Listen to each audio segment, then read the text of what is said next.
What's up, everyone? It's Aaron Darko here. Welcome back to the Aaron Darko Show, and we're with our guest today is Mr. Brwa Nouri. Thank you. He's born in Iran, and he's from Iraq to Iraqi Kurdish parents. Yes, right? True. And so we met about 2 years ago now in Uluwatu. I was with my brother down in Bali by the beach, in the beach club, and then we came upstairs and then we saw these two guys playing football. And the way they were kicking the ball, seemed like they were professionals. Like I said to my brother, I was like, I'm sure they're professionals, bro. I'm sure of it. Like I haven't seen people in Bali kick the ball like this. And I went up to them, and then sure enough, they're professionals. Like you played for Iraq, right? Yeah. You debuted in 2016, if I'm correct. Yeah. And also your friend who you were with, was that your cousin or your friend? No, he's my friend. Yeah. Okay, yeah, and he's also played for Iran. For Iran national team. That's right. Yeah. And so we started talking, and then the next couple of weeks, I saw you in the gym. I was like, "Oh, you're that guy from Uluwatu." You're like, "Yeah." He's actually in the Prem now. You know that? Premier League in Brentford. Wow. Yeah. Anyway, go on. Awesome. Yeah. So we've just been hitting it up ever since, and finally made it to the show. So welcome. Thank you. Yeah. So today we're going to talk about a lot of topics. It's going to be an interesting conversation. And first of all, I just want to start with like your background. Like, how did you get into like becoming a professional? What's the story there? Yeah, first of all, as long as I can remember, I have played football.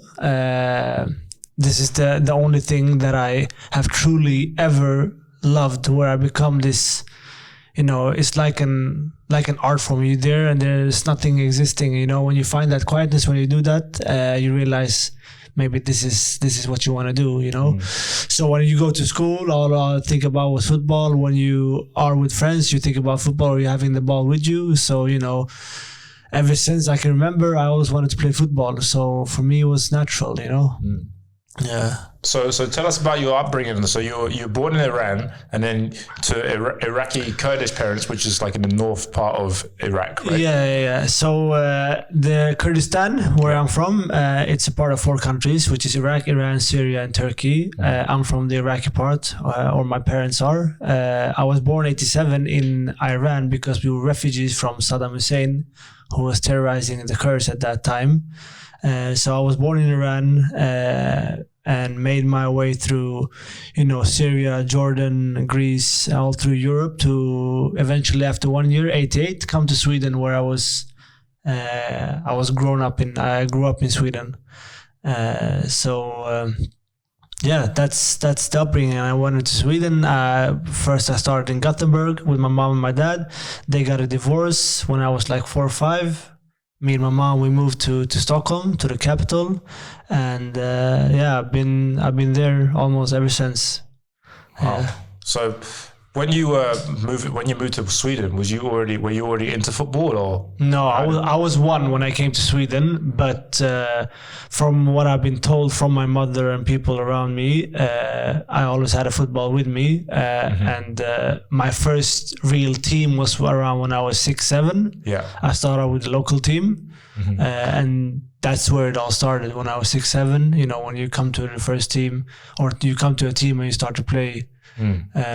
Training, trainers, whatever, all these things. So for you, it wasn't like when you were a kid, you didn't see other things to do, like in terms of like what you were going to do. The main hobby for you was football. Yeah, I tried basketball, I played chess, I did karate, I did boxing, all these things, but nothing was as fun as football. And you always go to these other things because you want to try things, and your friends also go there.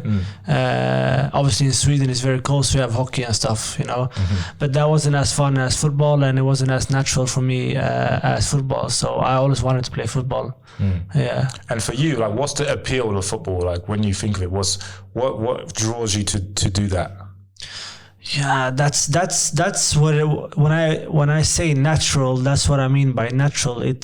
I'm not thinking, I'm not doing anything. I am just me. For me, it's just one. When I go inside, when I have the ball, the world stops to exist, and I'm just, I'm there in the moment doing exactly what I'm doing, and then when I'm stopping, then I realize, okay, there's a reality here as well, So I'm just it's just a happiness that I don't feel anywhere else. It's a quietness I don't feel anywhere else. It's a desire. I feel a belonging to my work, to what I'm doing. You know, it's so fun that, yeah, it's fun. That's what it is. It's joy. It's happiness. It's bliss. It's all these things that people look for their entire life, and that's what they want to do. And I found it when I was 6, 7, and I had the privilege to do it for a living since then. Or not since 7, but since I was 16, I've lived off football. So it's just fun. It's so fun. I feel like a kid in the water when I'm with the ball, even now, you know. So there's lots of things that people do in their life that they feel like this, right? But when money gets involved, sometimes like they lose the passion, because now it's like, it's no longer like a hobby. It's like, oh, it's my work now, you know? So how did you like bridge that gap? Like where you started making money from football, it's like you still kept the passion. Yeah, that's the difficult question, you know. I understand now. I'm 34. I don't have many years left. So obviously there's been stress, there's been press, there's been that people think that it's a work. I never really, I just went with the flow, you know. I knew everything was going to work out. I didn't see it as work. I never woke up. I never went to training thinking, oh, now I'm going to do this. I have to do this, you know. I always went there because it's fun. It's just fun to play football, you know what I mean? And I didn't have that, okay, I have to see it as work, I have to make money, I have to do this and that. I just went and did what I love, and it's never been work, it's never been training, it's never, I'm playing football, you know? That's what I've been doing. Yeah. So did you have to sacrifice though? Like, you know, okay, so for me, I also played football a lot. That was like my number one thing growing up. It's like football. That's kind of like how we connected, right? Like over football. And like I had made a conscious decision when I was about 17, 18, because I needed to go to work to make some money to get to the games, you know? But the funny thing is if I've worked and made money, the games were on the weekends and I had to work on the weekends because I wanted to learn how to drive. I understand. So I made a conscious choice. I wasn't even that good anyways. Like I'm not that guy that's like, oh yeah, you know, if I did that, I would have been a professional. I'm not that guy. I understand. I weren't never that good, but I made a conscious choice that I wasn't going to pursue that any further. So for you, like when you came to like 17, 18, like what were you doing for work? Like how are you supporting yourself? I never worked really, because, you know, obviously when you're good at something, then first of all, deep inside, you know you're good, and it's not like you're not being humble enough. You just know that this might work out. And also, you know, when you're 17 and you're in Stockholm and you play for one of the best teams, obviously there's newspapers, there's people saying, hey, this guy is good, this guy can be something, he's gonna reach the first team. And you know, so when you have that in the back of your mind, people know you're good and they think you're gonna make it. This is a talent in all of Sweden. Then, you know, you're not really thinking about going to work. You're not really thinking about, the only unconscious thing you have in your mind is, I'm gonna make it. My thing was that I was drawn into the life of the opposite life of what a footballer is supposed to have, you know what I mean? So you go out at night, you're not staying home. When you talk about sacrifice, I sacrificed my football to be with my friends, to go out, to do a lot of shady things instead of doing what people who really made it in football, they didn't go out and do stuff. They were home, slept at 10, woke up at 8, 7, whatever, eat good, blah, blah. I didn't do those things until I was, you know, very old. So the only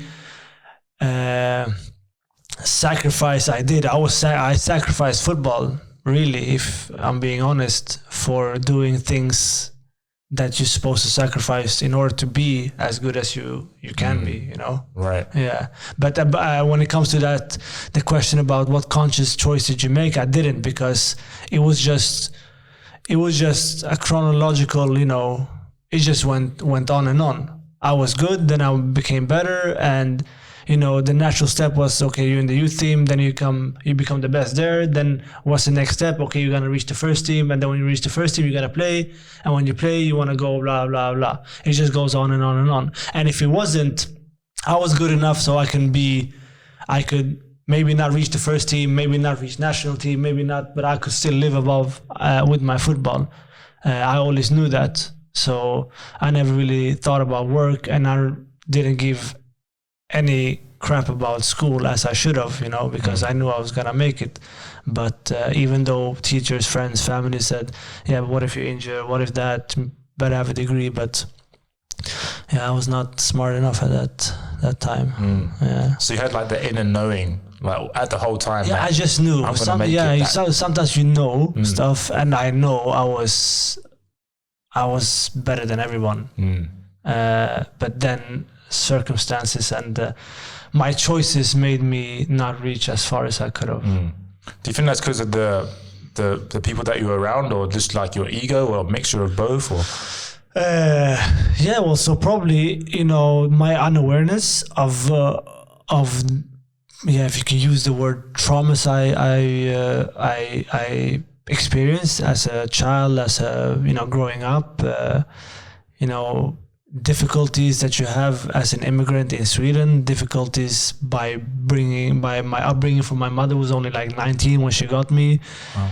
She was running away from her family, from another country, going to Sweden, learning that language. Imagine you're 19, 20, you have a kid, you move to another country, running away from all of your family.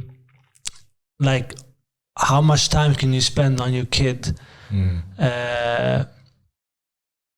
With all the knowledge that you need to know in order to make that kid as emotionally intelligent or intelligent as possible, to be aware of things, you know what I mean? So already there it was hard. And, obviously when you have a divorce, my father was in Gothenburg, my mother was in Stockholm. I went there 2-3 times a year, and during the breaks, 3 months, then I came back. So it was different things that made me, it wasn't very secure, It wasn't a very safe place. Right. So now when I start to, I'm older, I've realized that maybe these things have had an impact that I didn't think about then, because if you ask me, did you have a happy childhood? It was the best. But if you use the Aristotle's, question, and then you start to realize that maybe these things, that's why you act in a certain way, that's why you went to that place instead of that place, that's why you tried that instead of not trying, So it was, things have been difficult, and because of that, I think I didn't do what I was supposed to do in order to be the best footballer that I could be. But if you ask me, do you regret it? I don't regret anything, because that was my path. Probably that was what I'm supposed to do. That was, I can't look back and be sorry or be, depressed about it. I'm happy and strong where I am today, because what I know now, I didn't know then, and I can't be like, yeah, but you should have done that. But I didn't know. I was not aware. I couldn't, you cannot put that on that boy or that kid or that young guy, because I didn't know. If I knew now what I knew then it would be different, but I didn't. And I needed to do all those things in order to have what I have now, Yeah, and thank you for sharing that, because, everyone has traumas, right? Like we don't have a crystal clear, pure childhood. There's something bad that happens to each one of us during the infant years, right? For sure. And it sounds like you had issues that you need to take care of, like family issues, right? Yeah. So that would probably take off your focus off football, and then you're onto your family, and you had to deal with the separation with your parents and stuff like that. Yeah, like I told you, in that time, for me it wasn't. It was when I went to my father, it was like a vacation, because that was the vacation. I went there during summer breaks or winter breaks or whatever. And my real life, where I go to school every day and go to football, that was with my mom, So for me, it was just happiness going. But to not have the manly role model inside the house, your father, your mother was happy and safe and all that things. At that time, I didn't know that it's not ideal. It's not the best, I'm sure that there's many people that have grown up and been very successful inside themselves, even when they have that situation. But I wasn't, and I didn't realize that was one of the main factors that I tried different things, Some things can be traumatic, and that's not only that, but that's one of it. Yeah. So going back to like what you were saying about when you were like a kid and you were starting out playing in Sweden, you were playing for Sweden under 17s, right? Yeah. And then you went into a couple of teams, and then you went into this one team, and I can't pronounce it. Yeah, Östersund. Yeah. And there they got promoted. You guys got promoted to the Premier League of Sweden, right? Yeah. And then you won the cup. Yeah. So talk about that experience. Like your boy, you grew up in Sweden, and now you're playing in the best league in your country. Yeah. And how was that? Yeah, for me, first of all, when I was 16, I got a contract with the best team in Sweden. That's in Stockholm. It's called AIK. Okay. And I was there from 16 till 21, where I got kicked out because I was doing these shady things that I told you about.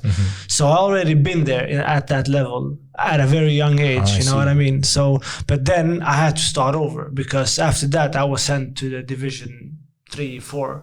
It's not because they didn't think I was good enough playing football, but because they didn't trust what I was gonna do outside football. So I had to work my way up, dealing with a lot of things, issues that I had inside myself. So I was with the team for like 4 or 5 years in Division 2 and then Division 1, and then I'm talking about the second division, then you come to the Premier League. So I was in the 4th or 3rd division for a very long time. Because I had a lot of issues that I needed to deal with. But then in the end, I was done. I was working myself up. I was kind of reaching, awareness, if you can say. A lot of issues were being dealt with, and then there was this opportunity to come to this Östersund. And Östersund is like a team in Sweden, or it's a city in Sweden where it's very, very high up. We talk about in the winter you have 4 hours of sunlight. Damn. And we talk about in the summer you have midnight sun. It's cold. It's very cold in the winters. We can have like 20 degrees. It's not the most sexy place to be in geographically, but that team, they knew all these things, so they couldn't bring in players.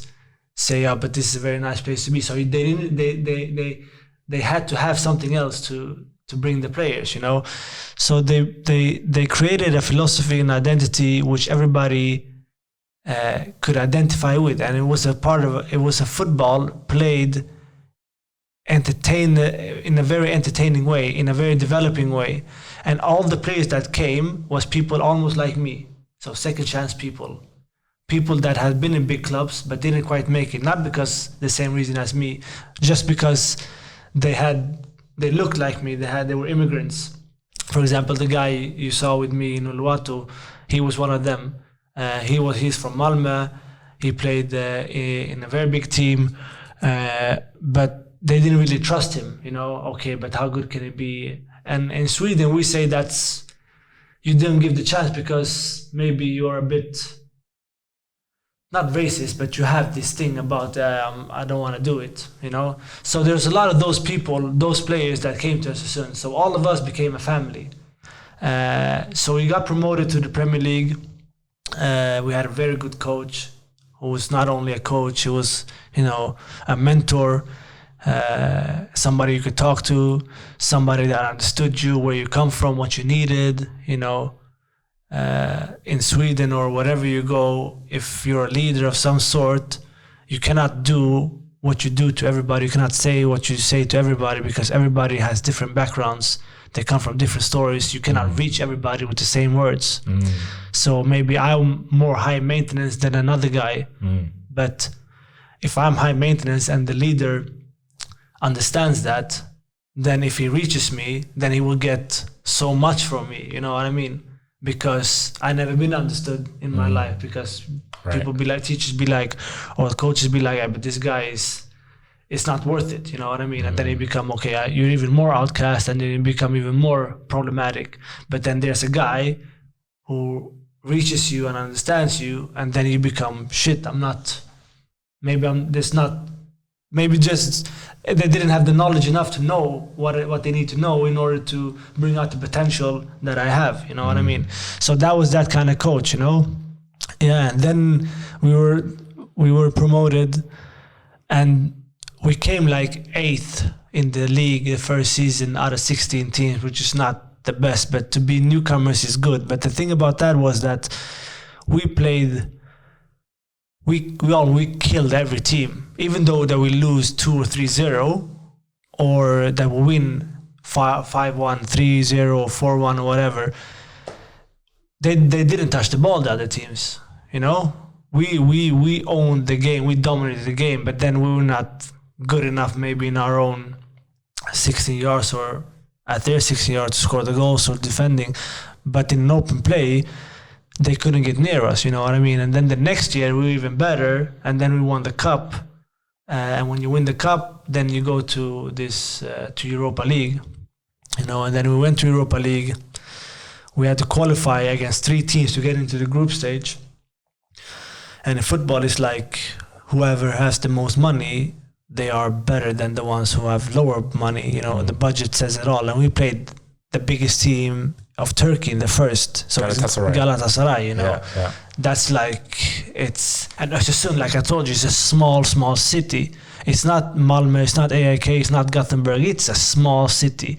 There's a population of 40,000. The budget may be like, yes, 40,000. There's a budget of maybe, 20 million crowns, which is 2 million pounds a year. Wow. You know, the best player in Galatasaray gets that, every 6 months in salary. So they come to our place, and, you know, they come, I think it was like 8th of July, and I was the captain of that team, so I had a press conference before the game. And then I remember their player had a press conference directly after me, and he said, and this is in the stadium, this is where we're gonna play, and it's a normal stadium in Sweden, but it's not like 90,000 like it is in Galatasaray or in Turkey. And there's this guy say, okay, but this is the training pitch, where are we gonna play? Where's the real stadium?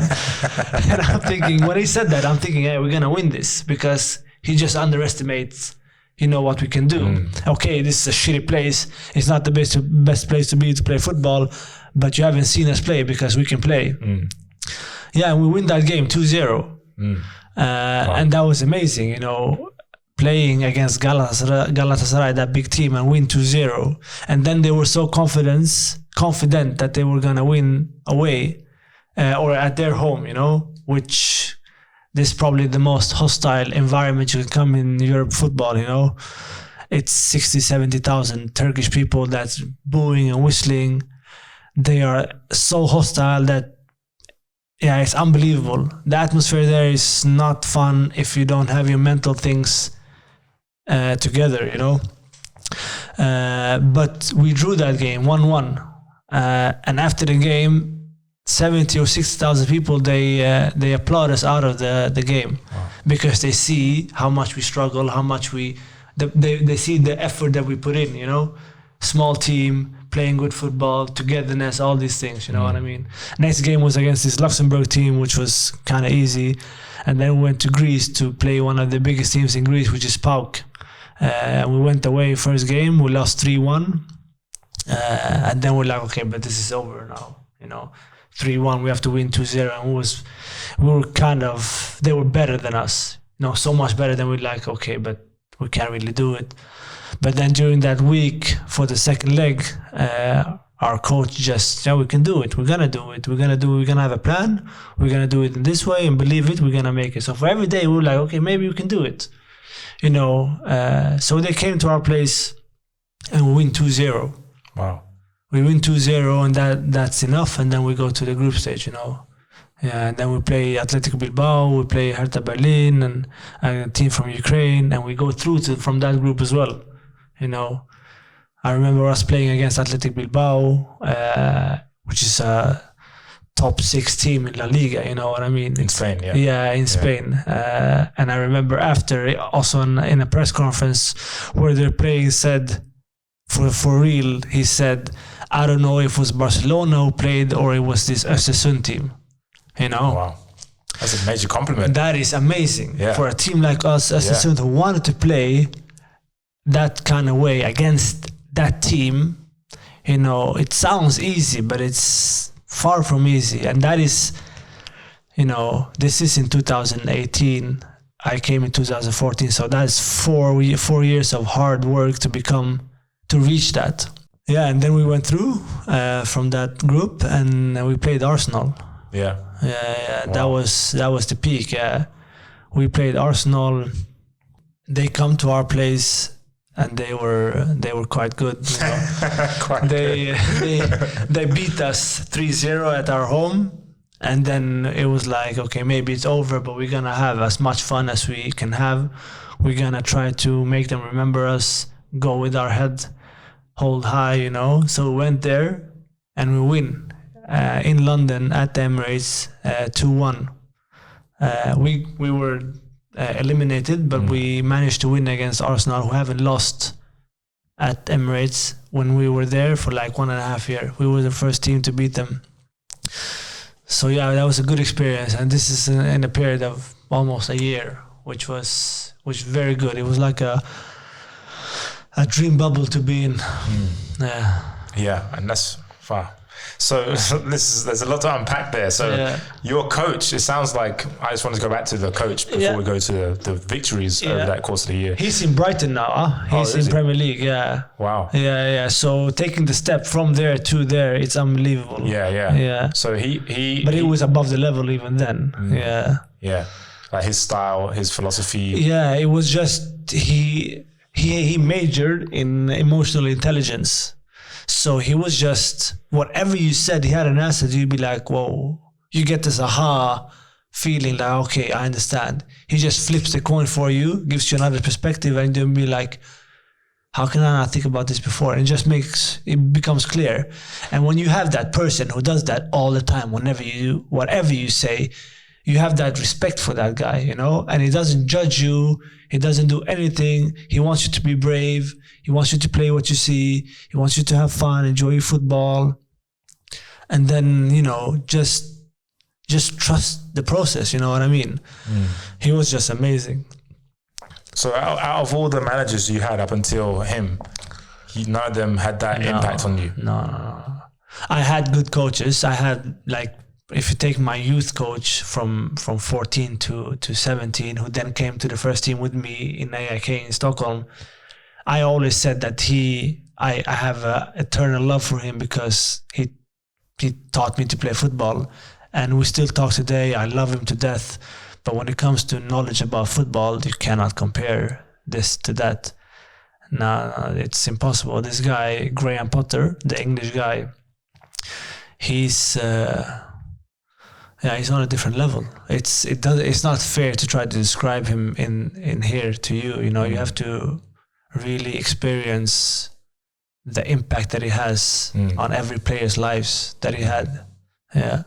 So so you said that the group of players that you had at the time were all immigrants, right? Not immigrants. Most of them were immigrants, but most of them come from places that they didn't fit in. Right. Yeah. Yeah, and Sweden is about fitting in. You're supposed to work, and you're supposed to do whatever the coaches tell you, and you are the one who needs to understand the culture or the way things are. It's not the other way around. Right. But that's the way it should be.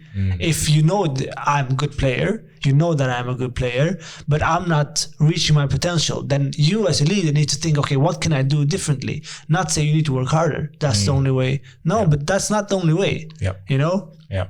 And then there comes a guy who understands that and does it, and then you be like, oh, I feel different, I feel better. And then because of that, he opened up that Pandora's box for you.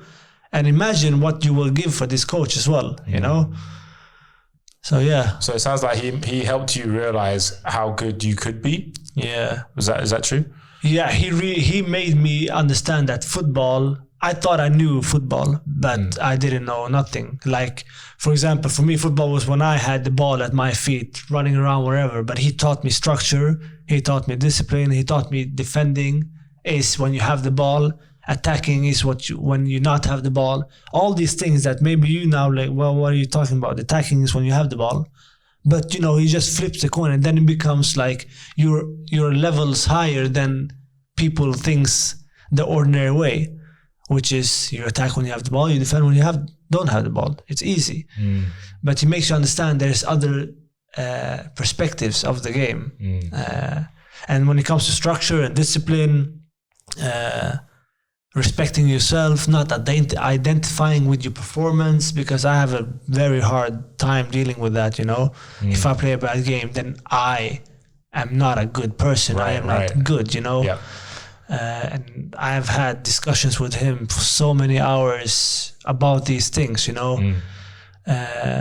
And also when out of the locker room, out of the football pitch, when you sit with him and he makes you understand things about your personal life that you grow from, then you become even more attached, or even you become even more, you become a better person. And when you become a better person, then you can do more on the pitch. Then your potential is more out than if you weren't aware of these things, you know what I mean?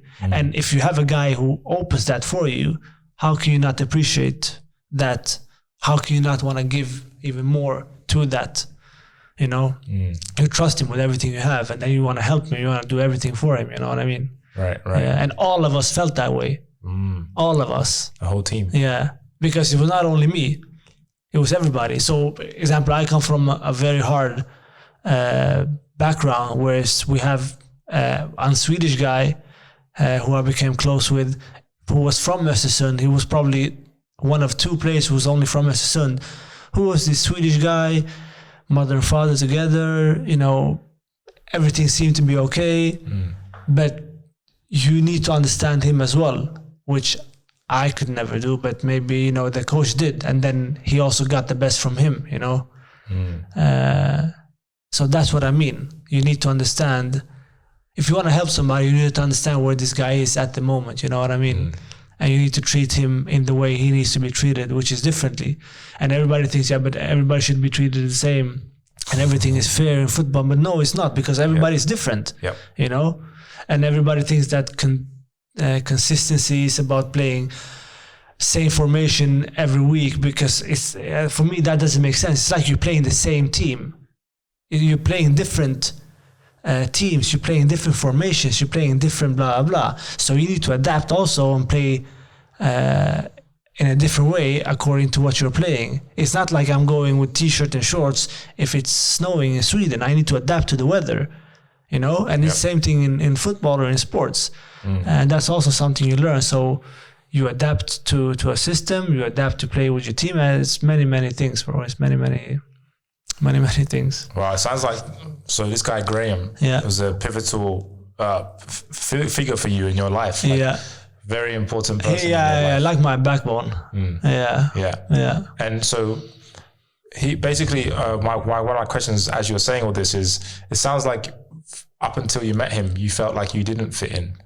In your life. Right? Is that fair to say? Yeah. Because the thing is like this, I didn't want to move that far up in Sweden, you know. I was leaving that team I was in for like 4 or 5 years, and I had some options, you know. One was in near Stockholm, one was in Stockholm, and then I had this team, Östersund, which I know was the best one, but I didn't want to move there, you know what I mean? And then I remember telling my wife, who was my girlfriend at the time, and I said, geographically is not good. And then she's like, are you serious? If it's the best option for you, who cares about where you live, you know? And then I started thinking like, okay, maybe, because up until that point, I was not thinking about it. But then I remember Graham, he called me. He was in Birmingham. He's from Birmingham. He said, can we meet in Stockholm? I say, okay, just have a chat. And then I remember he flew in from Birmingham. I met him at the central station in Stockholm. We had a chat about everything else but football for 2 hours, and then everything was clear. And then he went back home to Birmingham. So no mention of football at all. Nothing. We didn't talk about. We just had a conversation. Hi, how are you? Talk about that. Talk about this. Talk about how it's been. Yeah, and then I was like, this guy, I want to work with you. What made you say that? What made you think that you want to? Yeah, but how? Like normally, okay, Nouri, Brwa, I will play 4-3-3. I see you in this position. I think we can do this together. I hope really you want to be with us, and then finish. This was just natural. Everything was just natural. He was so interesting. He had so much knowledge about things that you may think like, hey, maybe I can learn something here. Maybe we can do something, Just imagine, you never met a guy who flew in from Birmingham to Stockholm for a 2-hour conversation about nothing but about everything in the world, and then flew back home. That's how you become great. That's the investment you make to want to build something. Maybe the coaches think like, yeah, we can do it over the phone, but now we have a personal, he did that for me, so I was where's the contract I'm gonna sign now? Yeah. And so he kind of basically made you feel important. Yeah. He recognized your value. Yeah, right? yeah. Like he said, like, and there's many, exactly. And there's many of those stories in football players where they feel wanted, they feel needed. That's that's what you want, as a footballer, to feel that you're needed, wanted, Yeah, like to feel like you belong there. Exactly. So then you do anything for him. Exactly. The trust, he built the trust in exactly. that 2 hours. Exactly. So it's interesting. He didn't talk about football. No. But that's just a sacrifice as well, He comes from another country, flew, buy the ticket, all these things, you know what I mean? Just to meet a player who might say, no, I don't want to. But if you do that in the long run, then of course you get to the Premier League, in my opinion. Yeah. It says a lot about his character. Exactly. He promoted you to captain. Yeah. That was the start of it. And then he saw you as the leader of the pack. Yeah. Were you the captain of other teams before that? Yeah, I was captain in this team before I came for 4 or 5 years. But I have to say, I struggled a lot when I came to Östersund in the first 6 months or the first 4 months. Everything was, I don't know, my touch wasn't there. I remember I said that to Graham as well. My touch is not there. I'm not feeling, it's not as natural anymore, and I was struggling. I was on the bench for a few games, but then I was lucky. There was a few injuries, suspensions. Then I get to play, I think, the 4th game, and then I was like, okay, now I don't care. The touch is not there. I'm gonna make it it's gonna be there, And after that, I took it, the chance. So your game started coming back, because you were at the top, Yeah. and you went back to Östersund, and then from there, is that when you started taking football seriously in terms of the off the pitch stuff? Yeah, exactly. And I did it not because it was a conscious choice, because I was so far away from all the bad things in Stockholm or the capital and stuff. So if I want to do something, it's not like I'm gonna fly 1 hour and then fly back. It's not like I'm gonna drive 6 hours to come to Stockholm and do my stuff and then go back. So it wasn't a place where I can do all my things that I normally done. So that helped me a lot, So you basically changed your life off the pitch when you met Graham, right? Yeah. Your life, like you said, you became a better person off the pitch, so that showed on the pitch, right? And that is very easy to see, probably. And when I talk about it now, that was the main thing that I need to do: change my life, change my thinking, my mentality, and how I conduct myself off the pitch, and then everything will work itself out, in the pitch. But I didn't know, I didn't realize, or I was not smart enough, I was stupid enough, I didn't realize that. And I didn't realize it back then either. It was not like, oh, I'm taking care of myself now, that's why it's going good. Because I know I was good enough with football, even though before that I did all these things, I still, according to me, I killed people in trainings and games and stuff. I could wake up 2 o'clock, we had game 4, I ate a pizza, then I go and I score 2-3 goals in levels that is very high. Yeah. But then people say, yeah, okay. And then when they say, what are you doing? How can you do that? You drink and you do that and blah, blah, all these things. And then you eat pizza and you don't care. And I say, but I scored 2 goals. Yeah, but you could score 5 probably if you didn't. And I laugh. who cares, you know? Could laugh about it now, right? Yeah, I have to. Yeah. There's always this feeling about what if, but it doesn't control you. It doesn't control me. I don't know if I'm one with that feeling, but it's okay, you know. It's like I told you, I can only speculate about what would happen if I didn't, but I'm for sure I would not know what I know now.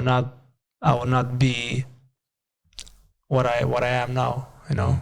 Yeah. A lot of, like in these books that is here, they say in most books that suffering is the best teacher, you know. That makes you realize stuff. Absolutely. And if I would go that path, because before I did the first thing that was stupid, I have never suffered, you know. So I was just being unconsciously ignorant about anything. I just went and everything was, you know.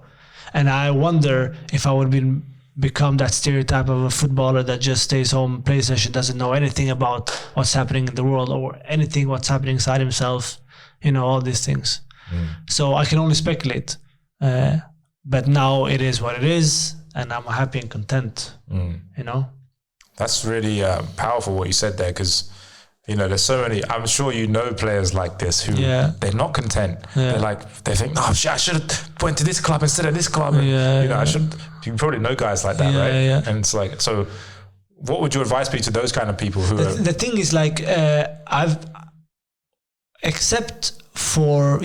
been in some clubs where I've struggled, and I've been thinking like, hey, this is not for me. You know, you try to save yourself from suffering, from pain, saying, yeah, but it's them. You don't take responsibility, you know what I mean? But in the end, I don't know where it comes from, but my mentality has always been, okay, I have it tattooed as well.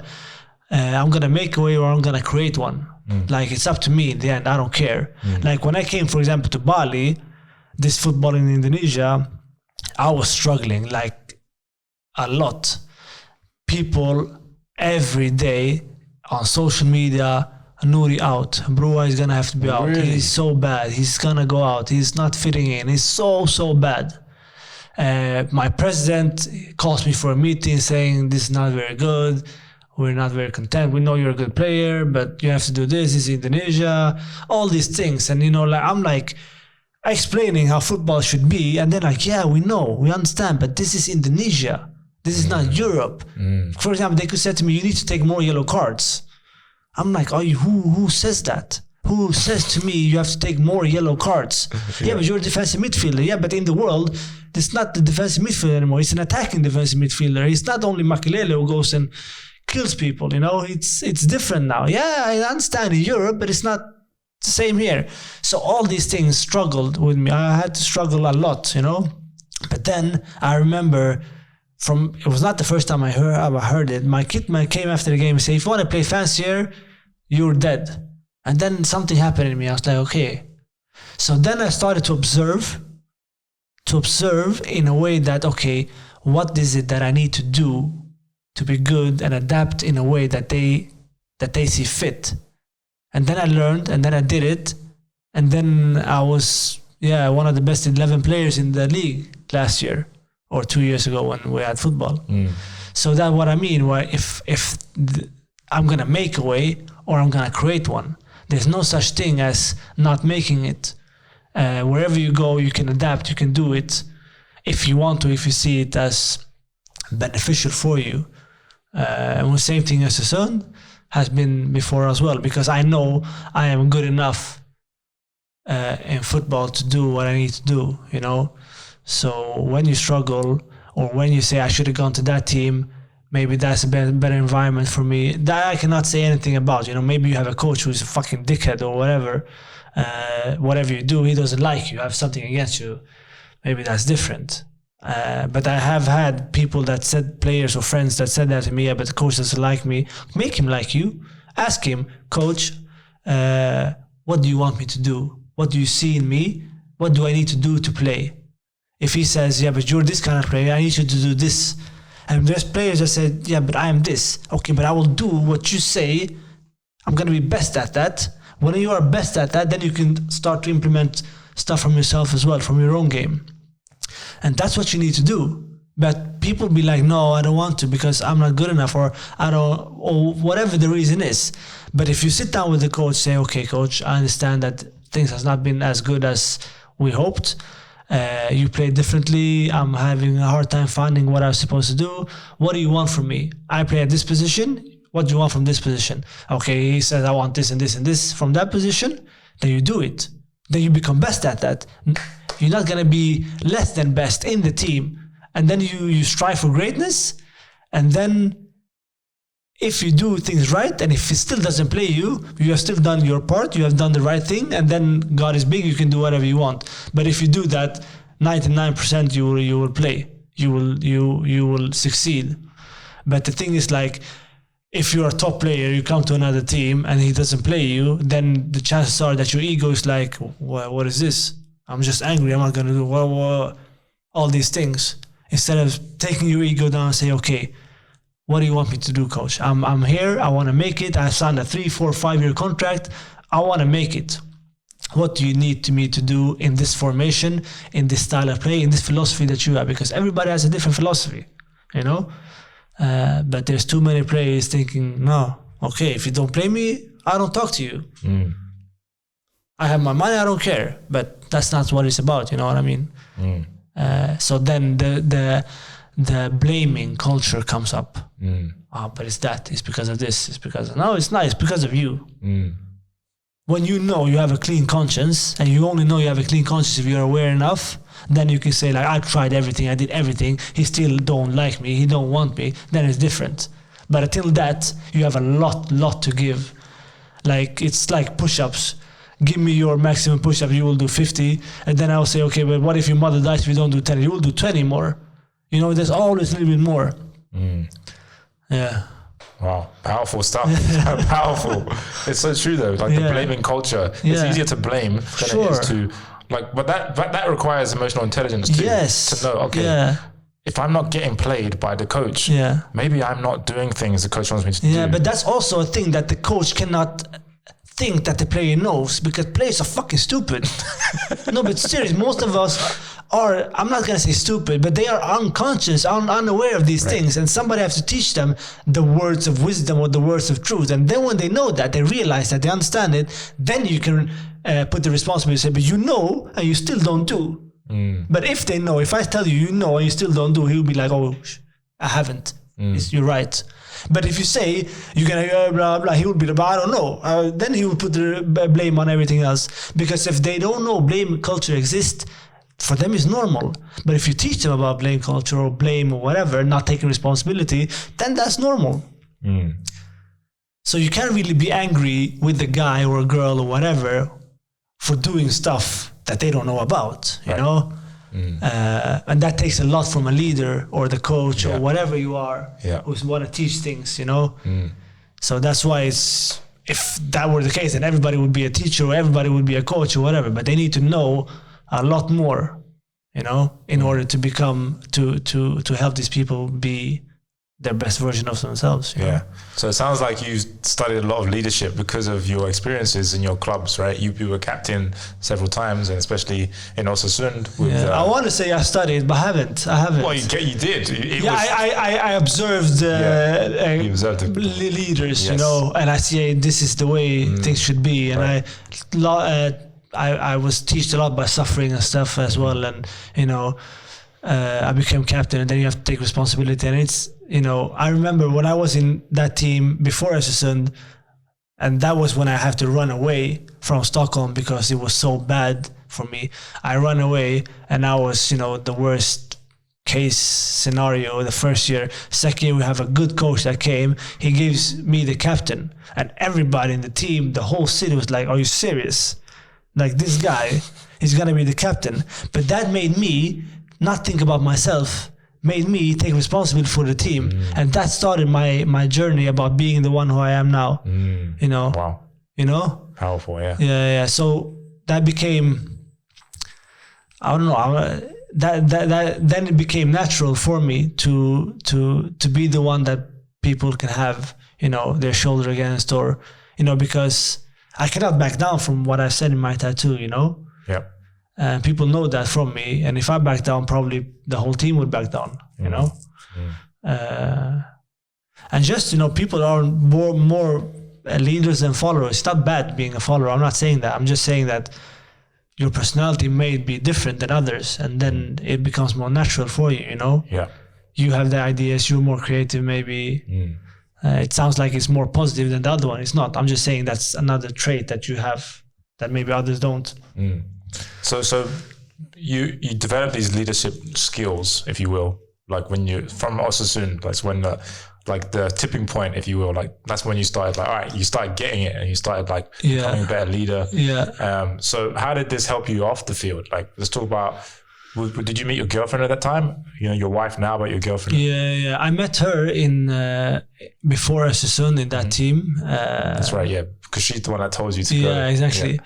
But I would say that I've probably been more of the leader outside the pitch for a longer time than inside the pitch because of just the way I am. And the way I am is more like, I don't know. I'm like I said, when you see suffering, when you like all people, they have been teached by bad things, then you become more reflective and maybe you say better things to people who are in suffering. For example, it might be just a coincidence. Somebody comes to you for advice or whatever just because you're a friend, and then you give better advice than another one, and then these people are, hey, you're pretty smart. I didn't know you can think like that, And then when you hear that, you think about, oh shit, maybe there's something to it, you know what I mean? And then other people might come and, so I think that just like I told you, it's just more natural for me to not be a follower. But when I see a guy like Graham, or I see other people that are seeing greatness in, then I become the best student, I have friends who I call mentors because they have so much different perspectives of things, and I become like, oh shit, this is good.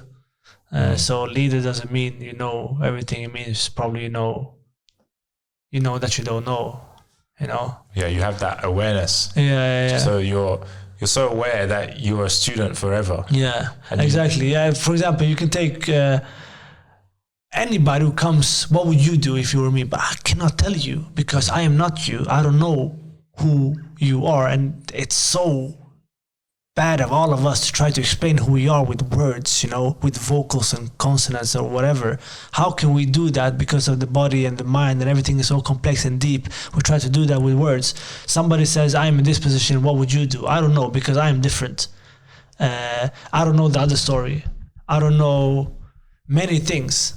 But if you want me to give an answer, then I'm always trying to be as middle as possible, because I find that that's where, not truth maybe, but the closest to truth there is. Because otherwise, there's judgment, and I think you should do the. Like I say, it's very hard for me to say you should do that or I should do that, or because people come from everybody's so different, so different. I can only say, whatever you do, I'm here. I will support you, but I cannot tell you anything else. Whatever you do, I will support you, and then afterwards we will see if it was the right thing, and then we will learn from it together. It's the same with suffering too, right? Yeah. So, for example, I haven't experienced what you've experienced growing up, so I can only imagine what that feels like, but I cannot relate to that feeling because I've never been through that. So I can only try and understand what you feel like and just relate to that, to how you feel. And so it sounds like that's what Graham did to you, right? Like he's probably hasn't experienced the stuff you experienced. Exactly. But because he's trying to understand you, you feel like you're being understood, right? Yes. Yeah. And then you feel love because that's the same thing. Yeah. Because I feel like when you have understanding, judgment goes away. Yeah, absolutely. Whatever it is, it can be for black people, for white people, for yellow people, for trans, for gay, whatever. You are saying something about these people because you don't understand. When you start to understand, and when you do, there is nothing else than that. It's just one, you know? Yeah. There's no judgment in whatever. Yeah. Do you have any examples of this? Yeah, but Anything that comes to mind straight away? yeah, for example, let's say I was, me growing up in a suburb in Sweden, you have to be cool, you have to be in a certain way, and one of these things was not liking gay people, and if somebody was gay, you're fucking gay. But then I realized that that's the most natural thing in the world. I understand, because there's 1,300 species in the world that are gay, and humans is one of them. When you understand that, please be gay. Please do whatever you want. Please, I couldn't care less. It's as same as being heterosexual, you know what I mean? So by understanding that, you're not judging it, thinking, hey, something wrong with you, that's disgusting or whatever. It's not. It's fucking natural, just on top of my head, that's one of, examples. And that I understand that this is natural, then when, that you have that feeling, okay. And then it goes away. Yeah. But there's probably many thousands of examples. Yeah, and what you said about when you understand, judgment falls away. That's so true with everything. So like right now, like with what's going on in the world right now. Yeah. It's like if you understand the person and why they're doing something, then you can appreciate it. Exactly. You don't have to agree with it, but you can appreciate where they're coming from, their thought process. Yes, for sure. Yeah. There's so many examples of that. So many examples. Yeah. It's like I have a lot of friends that I don't agree with on certain things, but it doesn't mean that they're not my friend anymore. Yeah, exactly. That's like very superficial. Yeah. That's the level of your friendship. Yeah. No, because you understand why people are saying it, but why people are acting a certain way, because I remember one time my wife, back then she was my girlfriend, she went to the hospital.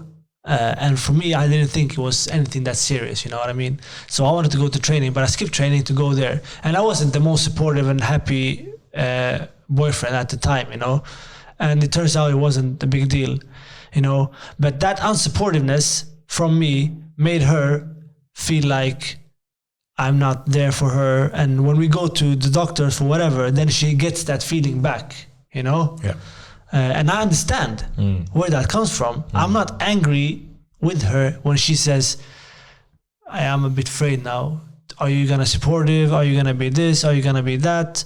I understand that she goes in that thinking because of the way I reacted that time. And because of that, if I didn't understand, I'd be like, hey, boy, you see, I love you. Of course, I'm here for you. But it's not that easy. It's not that simple. Yeah. I understand that you've had that experience and now you think the same. When we talk about understanding, it could easily be a fight. Yeah. It could easily be a stupid fight between partners. Yeah, but you don't want to be here. Yeah, I want to be here. Yeah, so that's another thing I was going to segue into is your relationship with your wife. How is, we're talking about these skills, these leadership skills. How has that helped you with your relationship with your wife? I don't know if it's helped me because the only thing that's helped me is that sometimes she flips the coin for me and then she makes me humble. When it goes that far, you think, yeah, but I'm secure. I know there's nothing more to know. And then she does this to you and then you be like, oh shit. So she's probably helping me become a better leader by giving me perspective of these things. Right. You understand? It could be whatever. I can be like, the situation in Indonesia right now is so bad. What I'm going to do with my football, I've been playing 1.5 years. It's about this. We don't make money and blah, blah. And then she says, what do you mean money? Are you happy? Are you content? Blah, blah. And then you'll be like, oh, fuck, that's right. That's the way you're supposed to think. And then, she just flips the coin. But if you ask me, how has that helped me? I wouldn't know. I'm thinking that she's helping me become a better version, a better leader by giving me perspective most of the time. about areas that I think I should know better in when it comes to football. And that's another thing. Like you set in your ways thinking, yeah, but my wife doesn't know anything about football. She's a doctor. And then I come home after the game. It wasn't the best game. Maybe we lost. I didn't do the best performance. And then I want to talk to somebody who knows maybe, or I don't want to talk. I'm just quiet. But when I talk to a friend that knows football, then I know I can do. But I don't talk to my wife because I know she's not going to give me anything. And then she says, please talk. And then I'm like, okay, but what can you do? And then she says something. I'm like, keep talking. So everybody can give you perspectives, even if they don't know in the field. But if they say it in a way that, maybe you can look at it this way, because the truth, the universal truth can apply to everything. Right. So when they touch that in whatever field you're in, maybe you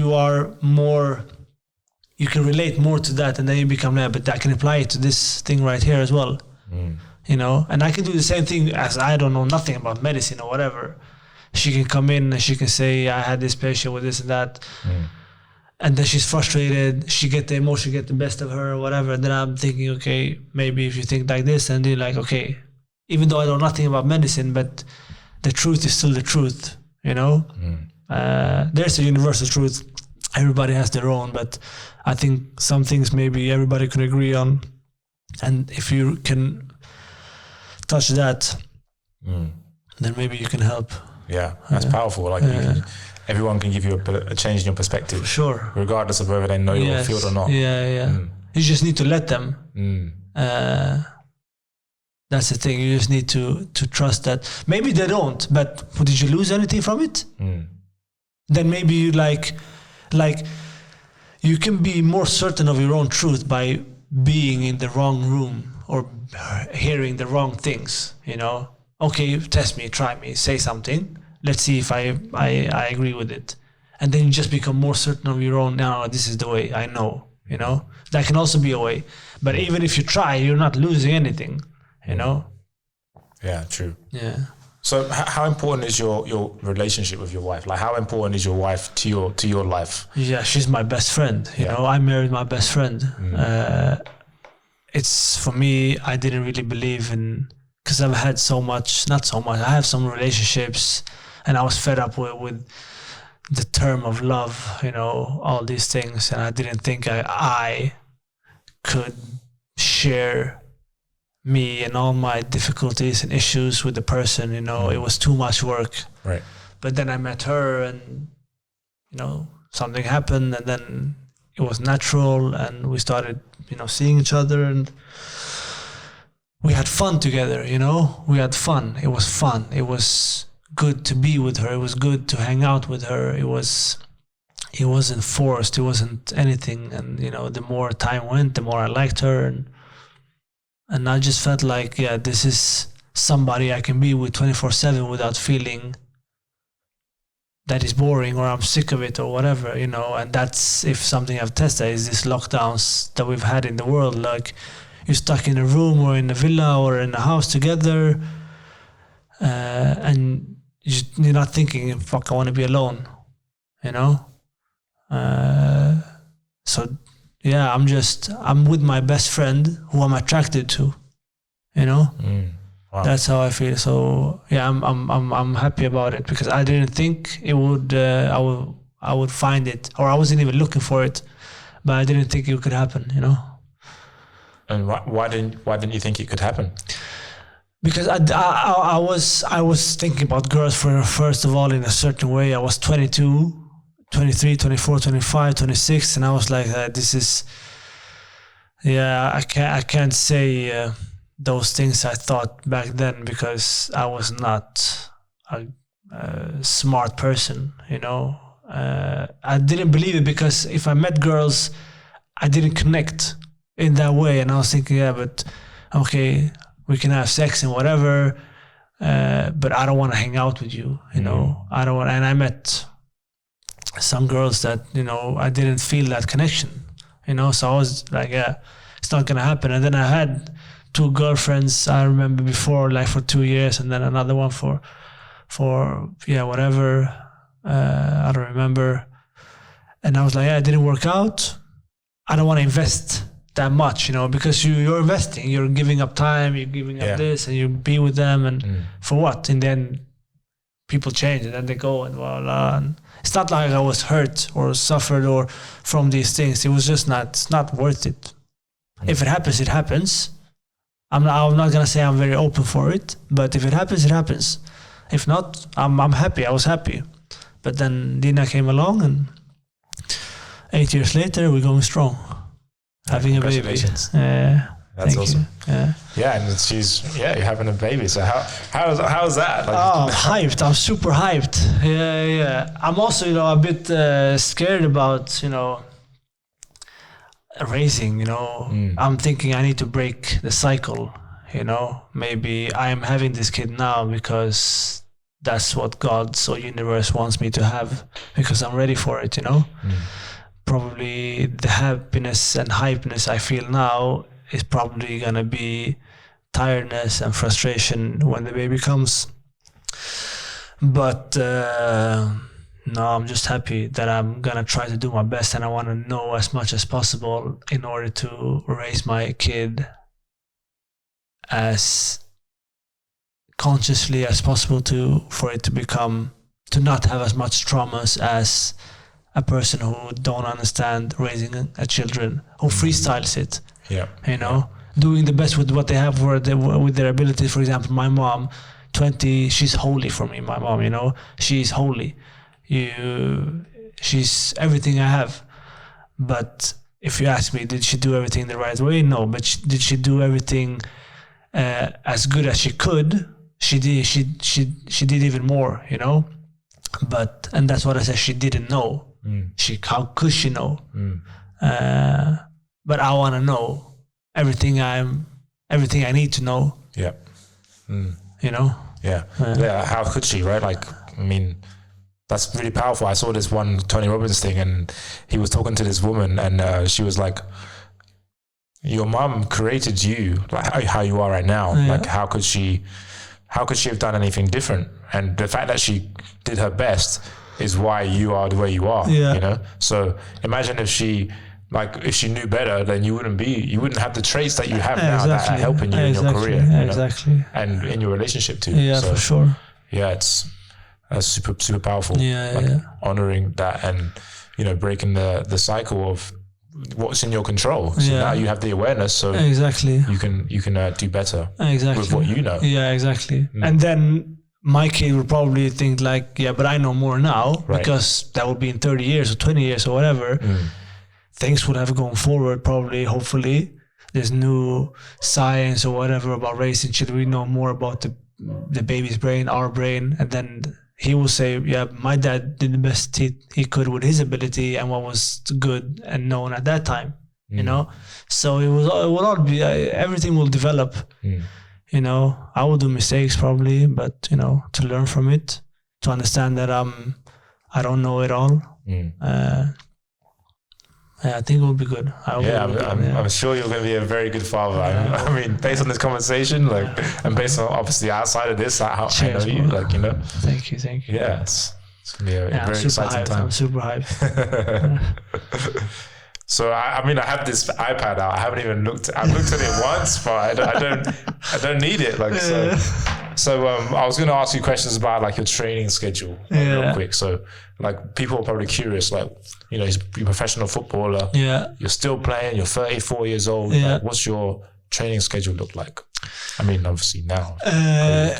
So we train at the same place, Nirvana, which is a lot about strength, flexibility, all these things, which I didn't know that much about before. Before it was just when I grew up, it was lifting. You did all these kinds of liftings, and when you lift as much as possible, it's as good as possible. But as the world has developed, the science has developed, the training has developed.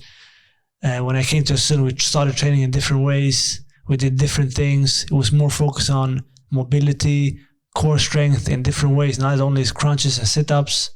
So I train a lot of times in the gym with it's all kinds of things. It's first I want to have a base where I'm strong. Then when I have the base, I want to do things fast and strong, and then I want to train as much flexibility and mobility as possible to do more with what I have.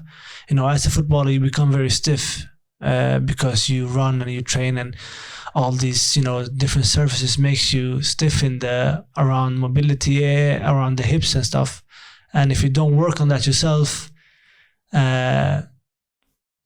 have increased risk of injury and stuff. And here in Indonesia, it's not like they're very aware of what kind of trainings you have. Right? We have gym with the team. We do biceps curl, which is for what, you know, right. For what?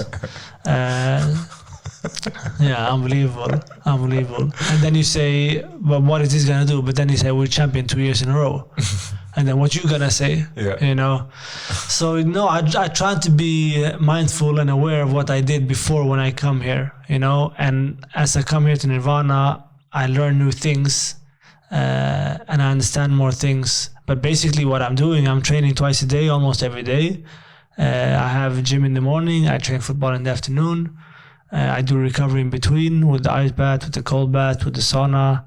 I try to do some classes at Nirvana with, you know, flexibility, hip mobility, shoulder mobility, prehab and stuff like that.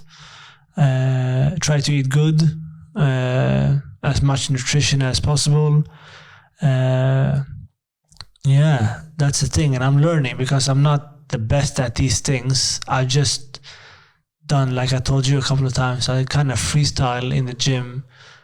Like, I think maybe the more muscles you have, the better, but it's about using those muscles in the field. Like, I'm not also doing training to become the biggest. I try to do training which can help me in my game, so I'm faster when I take my first sprint or whatever, these things. Yeah, that's what I'm trying to do. Yeah. And that's going to give you the longevity to keep playing until maybe you're 40, right? Yeah, I hope so. I hope so. Yeah, probably. I don't think people trained like this 20 years ago. I didn't think they had the equipment for the recovery 20 years ago either. So I think when you have done that for a long time, I think your body can last a bit longer as well. And I think also it's a bit about mentality. If you're not injured, if you think it's fun, then I think you can push yourself to go as much as you can, you know? Yeah, but like I told you, I don't see an ending at the moment, even though I'm 34. And like I said, 20 years ago, 34 was the age you quit. Probably, but now you see guys 38, 37, 39, even 40 at the highest level, and they're not sacking down. They're still good enough, or even above the level, just because, first of all, they have the mentality, they have the hunger, they think it's fun, and they train the right way. When they train the right way, and there's not much issue with the body, then I think you will think it's fun. But if you have like small things, my knee hurt 1 month, then you come back and then your hamstring hurt 1 month, and then you become like, it's not worth it, it's not much fun. But if your body's fit, you take care of your body, then I think the fun comes automatically because you're able to move your body. You're able to perform at that level. So as long as my body is what it is right now, I think I'm good. Yeah. That's awesome. And so where does the mentality come from? Because right now, I mean, we're in Indonesia and you haven't played for a year and a half. Yeah. So, I mean, there must be some of your people that you know who are also in the game, professional footballers, and they're not training. Yeah. So how comes you're training twice a day when there's no games? Yeah. You know? For me, my main thing is, if I don't keep structure in my life, I will go back to my ways from when I was younger. Because when I start lacking, if I one time go up 10 o'clock, 9 o'clock, then I'll sleep later because I won't be tired. Then the next day I'm thinking, okay, fuck it, I don't care. I wake up 11 or 12 or... Then things will start to be, then I will eat, instead of 1 cinnamon, I will eat 10 cinnamon. When I eat 10 cinnamon, maybe I'll have a party at Friday. If I have a party on Friday, maybe I'll do drugs on Saturday. And things just go in that way because I am not structured. I am not keeping taking care of my body. You know, that's me. Yep. I have learned that I am that way if I don't do things very structurally controlled. My environment, my everything. I have these traits, this addiction thing in my blood that I need to really, really be aware of what I'm doing all the time. And second of all, I think it's really fun, you know, to look at yourself in the mirror and see, okay, I'm good, I'm feeling good, I'm thinking I'm healthy, I feel healthy.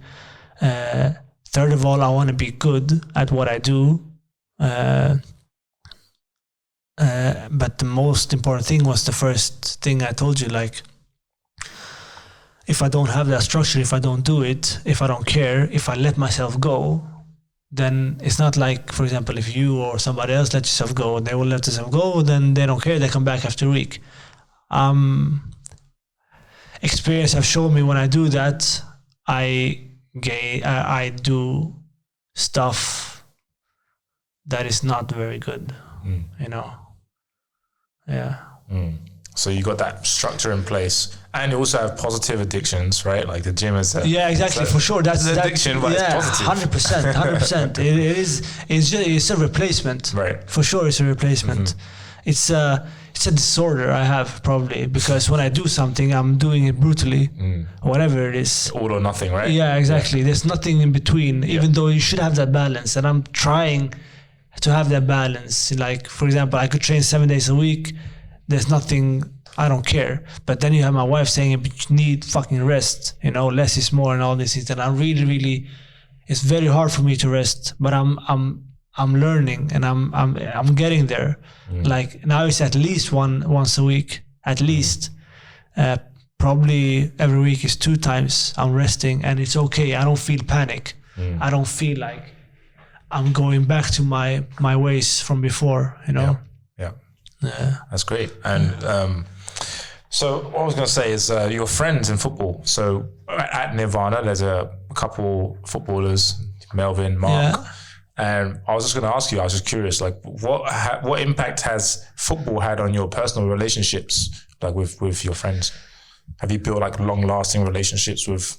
Yeah, I'm still friends with people I played football with when I was 7. Wow. You know? The thing about the football is that you don't really think about is the togetherness you get in the locker room with people from so many different cultures in the world. Even though I was in Sweden, we have people from all the way from Ghana to Yugoslavia to all over, you know. Sweden is very multicultural. It's like England, you know, you have Middle Eastern people, you have people from Africa, you have people from Asia, you have people from Europe, you know. And all these people, they are in Sweden, but in their home it's not Sweden, you know. If you're from Bosnia, your home is probably, the culture is Bosnian, and then you come with that Bosnian, I don't know if I can say, but temperament, which is different from a Swedish temperament, you know. The temper is different. And then you have a guy from Morocco, lives in Sweden, but his home is Moroccan, and then he comes to the team, and then, you know, you learn about cultures. It's like traveling the world, but in the same locker room, you know. And then with this team, you spend day and night almost. You go to war with them. You train every day. You go to new places. You see different countries all together. So you create a bond, you know. I would say still 80% of the people, we're not close friends. We don't have contact, but there's social media, so you can say hello, you can answer on a story, whatever. But some of them you're close friends with, you know. Yeah, for sure. Like Melvin, I didn't know, but you know, the world is small. He have played in Sweden. His wife is Swedish, and now I'm very close with him. So I think that's a friend I will have for the rest of my life. For example, maybe we will not see each other every year because he's from Holland and I'm from Sweden. But thanks to social media, maybe we can still keep contact in an easier way, you know?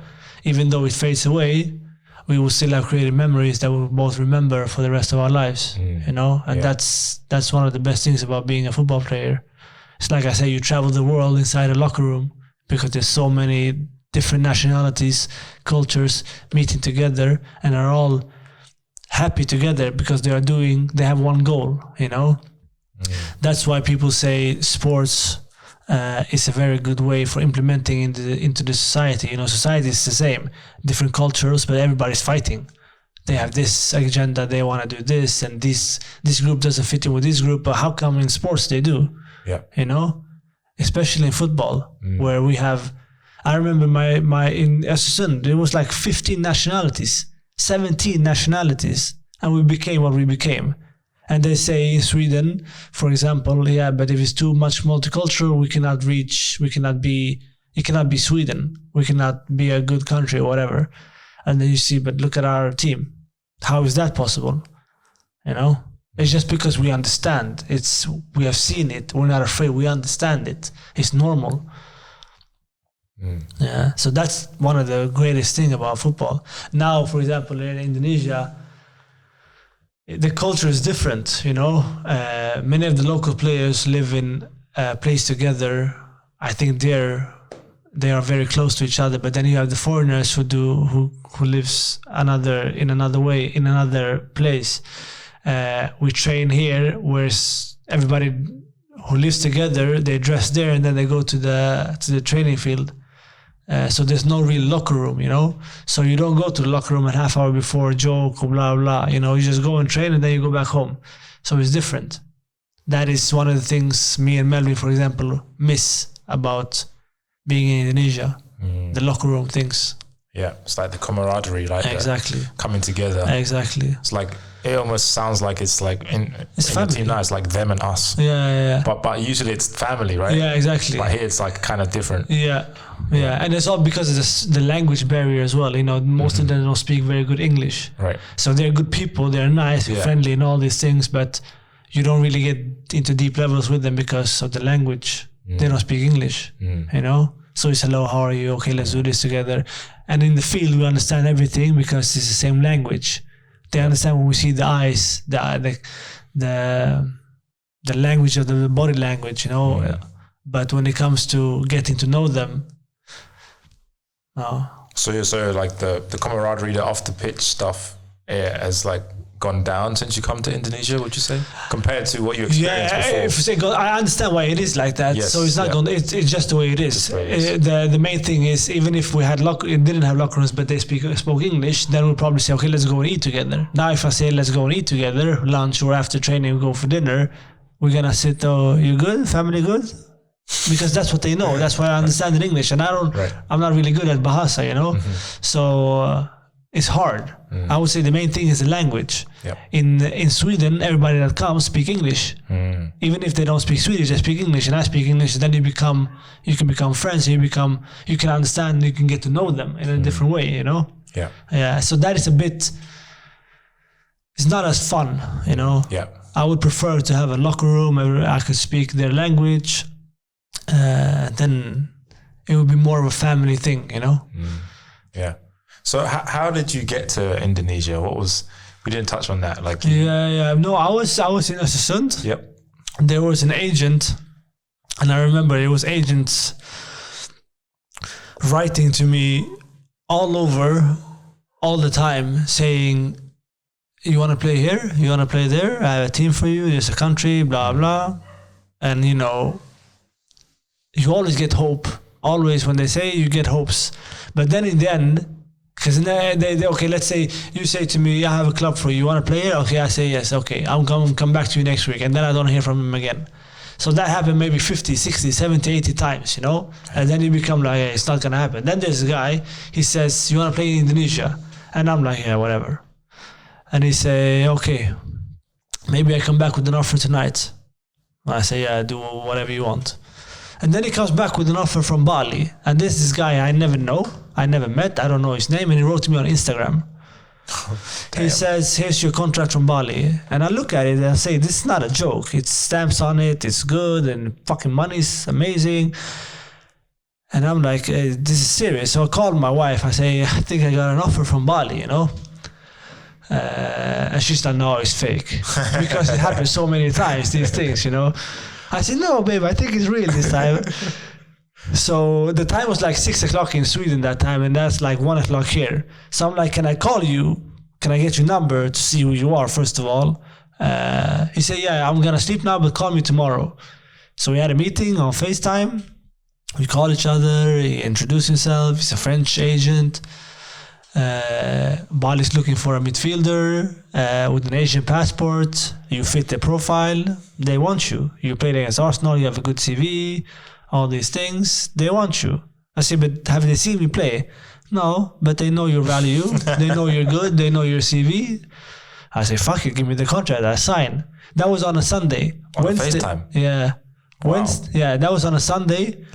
Wednesday, I'm already flying to Singapore to get my my visa, and then on Thursday I'm in Bali. Friday I'm training. Wow, Yeah. that was so fast. Yeah, I changed my life. 17 hours from home in a few days. So what was the main decision, the main driver for making that decision? I would say probably first of all the money. Yep. Yeah, I wanted to make money. In the end, not in the end, but when you quit football, you want to have something. I already know what I gave to football, but what can football give to me in order to create something after football? And then it was Bali. I would probably go if this was in a shitty place with that money. But then it was Bali as well, and Bali is one of the best places to be. So there was no brainer for me, that one. Yeah. Yeah. Had you ever been to Bali before? No, I was in Vietnam once, and then I was traveling around Asia, and I was in. It was a really funny story. I was in Vietnam. I was on the airport, and I'm looking at my phone. Where should I go? And then I look at Bali, and then I booked to Bali on my phone, and then I called my wife because she was in Sweden, and I said I'm going to Bali. She said, "Oh, fun, la la," and then we started talking, and then we got into a fight on the phone. So I missed my flight. And then, before I miss flight, I go there. I tell them I'm gonna go to Bali. They say you need a return ticket. I say, okay, give me one. They say, yeah, but it's more expensive here. It's better you buy it on the phone. And then I called my wife, and then we started to fight. And then I didn't have time to book the ticket. And I was like, Then I went to Thailand instead. Oh shit. Yeah. So I haven't been to Bali. Yes. Wow. So when you came here, was it like smooth? I think you shared with me that it was like a rocky time. That was at Östersund, right? The first 6 months. Yeah. And then was it the same rocky period? Yeah. Because you were getting used to the coach. Yeah, but here was a lot different because here wasn't the understanding that I had from the coach. Here was like, if you're a foreigner, one of 4 foreigners, you're here to perform because you make a lot of money and blah, blah, blah. If you don't perform, like now, for example, we had a Brazilian guy in our team. We haven't even played games. They signed him. We haven't even played games. But he was not good enough in training. They kicked him out after 3 months. Damn. That's the way it is here. But was like, this is politics though. Was he actually that bad or? I don't think, no, he wasn't good enough. So if you compare for the other guy we had in that position, he was top. So maybe they expected him to be that. Okay. He wasn't, but he's not a bad player. Right. But he was not. He wouldn't win us the title, which he's supposed to do with a lot of goals and assists. But that's the way it is. So I struggled a lot here 6 months because I didn't fit in, and it was sometimes I was even on the bench, and that cannot happen. They're not giving you that money for you to be on the bench. They're just losing money. That if that's the case. So yeah, but then I had to step up my mentality. Is that when you had that epiphany of, coach, what do you want from me? Because but I couldn't ask the coach because the coach he couldn't speak English, But then after 6 months, when I came back from the winter break at January, we had a new Brazilian coach, and I got a second chance from the president. They decide if the president wants you to go, if the coach wants you to stay, then you still go because president decides, So the president gave me another chance, and I'm thinking I don't even want to be here. I want to go back to Sweden. I have many clubs in the highest league wanting me, and I'm thinking this football is still not very good. I want to go back and play, And that was my mentality. So I just went. I was thinking like this is training camp for 6 months until I go back to Sweden in the summer. But then, because I had this mentality, I'm gonna make it. I'm gonna make them feel sorry for what they said, all these things. It just got better and it got more fun. And then the coach said, hey, I think we can do something. I believe in you. I trust you. I have confidence in you. So I didn't really need to go to him saying these things. It happened because I let things go, you know? Yeah. Just let it go. Yeah. But it sounds so easy to say that, but It's actually very really hard in practice, right? Just to let it go. Yeah. Like stop the blaming and all these things. Yeah. Just fucking play. Just, don't think. Don't just go. It's very hard, but yeah, sometimes something just, it happens. And then you're not even aware of when it happened, Yeah. Yeah. So, what advice? I mean, if there's most of the people watching this are, adults and they have families and they're in business or whatever they're doing. But if there's a young boy watching this, like 10 years old, 15 years old, and he wants to be in your position, professional footballer, he wants to make it. What advice do you have? This is like when we talked about earlier, like, what can I say to him or her because they are so different. Right. They are just not me. Maybe if I say something that may not reach them in the same way it reached me. Okay. But my main advice for people is like, find a way or create one. Like, that's it. If you really want it, there's always something you can do. Maybe what you can do is not doing it. And then you go to another thing or whatever.